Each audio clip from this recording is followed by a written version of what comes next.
বহু প্রতীক্ষার পর অবশেষে দেশে ফিরছেন বিএনপির ভারপ্রাপ্ত চেয়ারম্যান তারেক রহমান। গত 5ই আগস্ট শেখ হাসিনা সরকারের পতনের পর থেকেই তার প্রত্যাবর্তনের গুঞ্জন তীব্র হয়েছিল। সম্প্রতি বিবিসি বাংলার সঙ্গে এক সাক্ষাৎকারে তারেক রহমান নিজেই ঘোষণা করেছেন যে তিনি খুব শিগগিরই দেশে ফিরবেন এবং আগামী নির্বাচনেও অংশ নেবেন। এরপর থেকেই তার ফেরার গুঞ্জন আরও জোরালো হয়েছে এবং স্থানীয় গণমাধ্যম সহ বিএনপিতেও নভেম্বরে তার প্রত্যাবর্তনের ব্যাপক আলোচনা চলছে। বিএনপি তারেক রহমানের প্রত্যাবর্তনকে ঘিরে একটি বড় ধরনের আয়োজনের পরিকল্পনা করছে। দলটির নেতা কর্মীরা মনে করছেন এই শীর্ষ নেতার প্রত্যাবর্তন এবং সরাসরি নেতৃত্ব আগামী নির্বাচনের মাঠে বিএনপিকে জয়ের দিকে এগিয়ে দেবে। শেষ মুহূর্তে তাকে ঘিরে একটি শক্তিশালী মোমেন্টাম তৈরি হবে, যা তারেক রহমানের ভাবমূর্তি নির্বাচনে কার্যকরভাবে ব্যবহার করতে সাহায্য করবে। বিএনপির স্থায়ী কমিটির সদস্য ইকবাল হাসান মাহমুদ টুকু বিবিসি বাংলাকে বলেন, যখন খালেদা জিয়া ছিলেন তখন তার প্রভাবেই কিন্তু ভোট প্রভাবিত হয়েছে।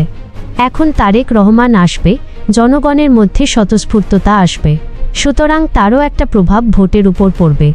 চ্যালেঞ্জ হাওয়া ভবনের মেমরি, বিশ্লেষকদের সতর্কতা।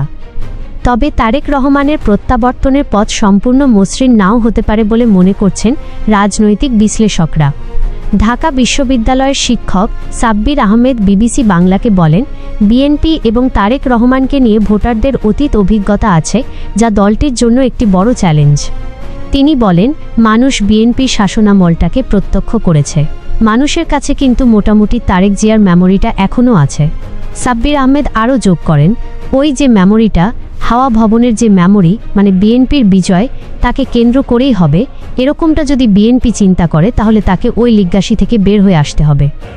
বিশ্লেষকদের কেউ কেউ আশঙ্কা করছেন যে তারেক রহমান দেশে ফিরলে তাকে ঘিরে নেতাকর্মীদের মধ্যে একটি বেপরোয়া ভাব চলে আসতে পারে। বিশেষ করে নির্বাচনের অতীত ইতিহাস বিবেচনায় অনেকেই মনে করছেন বিএনপি জয়ী হতে যাচ্ছে, ফলে ব্যবসায়ী, সিভিল সোসাইটি, প্রশাসন সহ বিভিন্ন খাতের নেতাদের মধ্যেও বিএনপির দিকে ঝুঁকে পড়ার সম্ভাবনা আছে। তারেক রহমান কিভাবে এই পরিস্থিতি সামাল দেন সেটাও দেখার বিষয়। যদিও রাজনীতির এসব জটিল আলোচনা থেকে দূরে থেকে বিএনপির তৃণমূলের নেতা কর্মীরা অধীর আগ্রহে তারেক রহমানের অপেক্ষায় রয়েছেন। আমাদের সব খবরের আপডেট সবার আগে পেতে জাস্টিস টেলিভিশনের ইউটিউব, ফেসবুক এবং অন্যান্য সকল সোশ্যাল মিডিয়া প্ল্যাটফর্ম ফলো করতে ভুলবেন না। আজকের মতো এখানেই শেষ করছি। আমাদের সাথেই থাকুন। Justice television, Dhaka.